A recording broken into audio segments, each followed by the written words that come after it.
श्री हरिवंश सभी को। आज हम चर्चा करेंगे विरक्त पर। विरक्त विरक्ति जिसके समानार्थी शब्द होते हैं उदासीन, संयमी, त्यागी, निरासक्त। जिसे सांसारिक भोग विलास इच्छाओं या मोह माया से कोई लगाव ना हो। साधारणतः विरक्त उसे ही बोला जाता है। विरक्त का साधारणतः अर्थ त्याग की भावना से है। विरक्त शब्द की शास्त्रीय प्रमाण कई सारे ग्रंथों में मिलता है। जैसे हमारी श्रीमद् भगवत गीता के अध्याय 6 में श्लोक नंबर 4, यदा हीनेन्द्रियार्थेषु न कर्मस्वनुसज्जते सर्वसंकल्प सन्यासी योगारूढ़स्तदोच्यते। जब मनुष्य न इंद्रियों के विषयों में और न कर्मों में आसक्त रहता है तब वह विरक्त कहलाता है और योगारूढ़ होता है। श्रीमद् भागवत महापुराण के 11वें स्कंद के 20वें अध्याय के श्लोक नंबर 11 में लिखा है, तावद रम्यम रमणीय इंद्रियार्थम वितर्कयन्तो विवदन्ति चान्ये क्षीणोत्साहा विरमन्ति यत्ते निरर्थकम शास्त्र विवाद में तत्। जब तक मनुष्य इंद्रियों के विषयों में रुचि रखता है तब तक वह विषयों के बारे में ही सोचता रहता है, लेकिन जब वैराग्य आ जाता है तो वह इन विषयों से विरक्त हो जाता है। उपदेश सार में श्री रमण महर्षि कहते हैं, वैराग्यम अनहंकारम ज्ञानम मोक्षस्य कारणम। वैराग्य विरक्ति, अहंकार का त्याग और ज्ञान ये मोक्ष के कारण हैं। यहाँ पर हमारे मुंडकोपनिषद पर भी कहा गया है, परेण नाकम निहितम गुहायाम विभ्राजते यत यत यो विसन्ति वेदांत विज्ञान सुनिश्चितार्था संन्यास योगाद्यत्य शुद्ध सत्वा। जिन्होंने संसार से विरक्ति पाई है वे ही संन्यास योग से उस परम तत्व में प्रविष्ट होते हैं, अर्थात भगवत प्राप्ति करते हैं।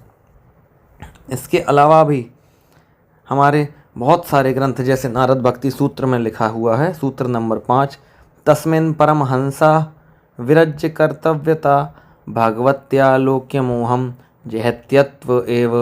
परमहंस उच्च कोटि के साधक भगवत दर्शन करने के बाद संसार की कर्तव्यता से विरक्त होकर मोह का त्याग कर देते हैं।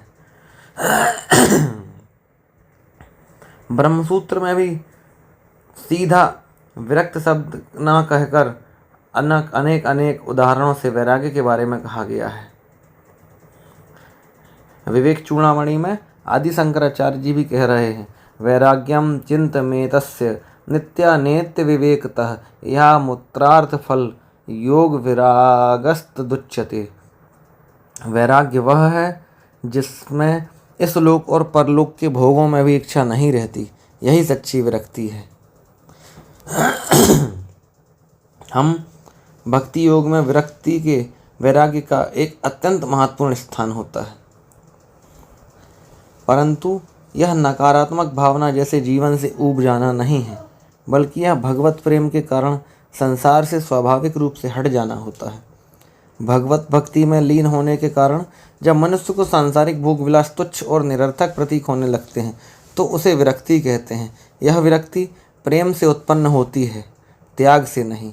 शास्त्रीय प्रमाण हमारे भक्ति योग में श्रीमद् भागवत महापुराण में पहले स्कंद के 2 अध्याय का 7वां श्लोक, वासुदेवे भगवती भक्ति योग प्रयोजितः जानन्त्यासु वैराग्यम ज्ञानम च यद हेतुकम। जब भगवान वासुदेव में भक्ति की जाती है तो उससे स्वाभाविक ज्ञान और विरक्ति उत्पन्न होती है, जो बिना किसी कारण के होती है, केवल भगवत कृपा से होती है।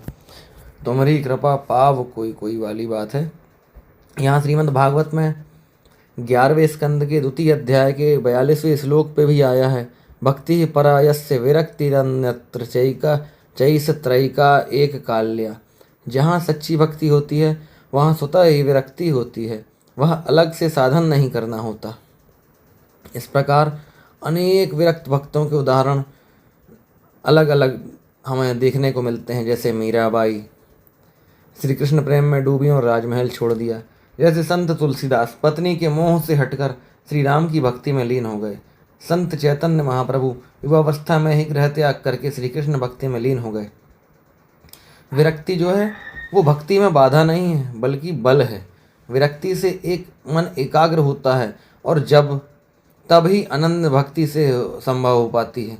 गोपियों की भक्ति में भी यही देखा जाता है, उन्होंने सब कुछ छोड़कर श्री कृष्ण को अपनाया। जय जय श्री हरि वंश।